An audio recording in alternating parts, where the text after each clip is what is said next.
Salut Yann. Sylvain, ça va bien? Et toi? Ça va très bien. Bon. Merci de me présenter ton exploitation, merci de m'accueillir. De rien. Je vois que tu ramènes le soleil avec Ouais, toi, t'as vu c'est ça un nickel. peu? Au top. Ouais, non, franchement, mais. On va passer une bonne après-midi. Ouais, carrément, t'es bien installé ici hein? Ouais, bon après on est juste à côté de la mer, donc c'est vrai que c'est un atout majeur pour faire du légume, c'est top. Non, c'est clair. On va avancer un peu si tu veux, je vais te présenter un peu l'exploitation. Donc ça, c'est des échalotes nouvelles que l'on vient de rentrer. Après, là on a de l'oignon équeuté, on a de l'artichaut, on a du brocoli. Ensuite, là, après, tous les machines, ça c'est une calibreuse. Donc les calibreuses, c'est pour les standards de commercialisation. Okay. Donc on calibre les légumes. Donc le premier calibre, souvent c'est les petits. Le deuxième, le moyen. Le troisième, le gros. D'accord. Donc suivant qu'est-ce que veulent les clients, on s'adapte. Ensuite ici, on a une chaîne de conditionnement. Donc quand les calibres sortent d'ici, on les met en palox plastique. On passe dans le vide palox. Et ensuite, c'est conditionné avec des opérateurs suivant les différents conditionnements. Donc cajou, plastique.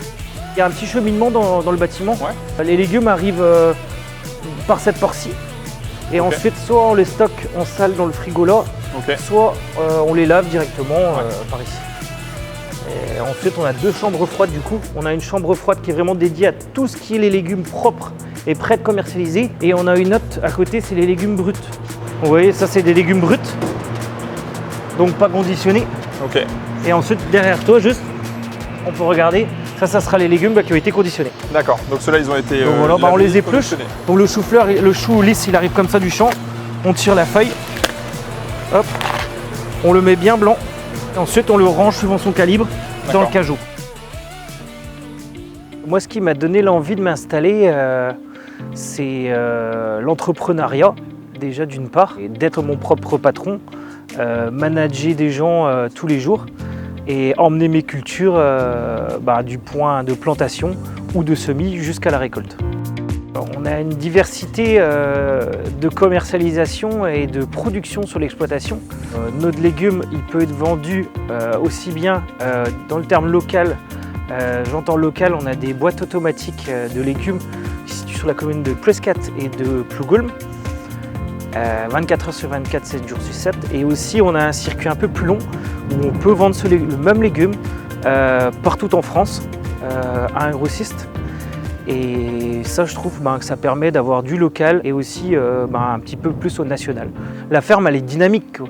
Il y a quand même un gros dynamisme sur l'exploitation du fait de la jeunesse, l'envie. L'envie fait énormément dans tout projet. Et c'est vrai que ça se ressent avec tous les acteurs, que ce soit les personnes qui travaillent avec moi ou que ce soit les personnes qui travaillent avec nous. Donc, et ça se ressent, quoi. Du dynamisme et de l'envie. Le Crédit Agricole, on s'est, on va dire, très régulièrement au téléphone et on a des réponses. Moi, avec Sylvain, du fait qu'il soit jeune, réactif, il concorde exactement avec l'entreprise. Donc, dans la dynamisme qu'on a dans l'entreprise. Et ça, c'est un véritable plaisir, quoi. Avec moi, en tout cas, mon conseiller, ça se passe hyper bien.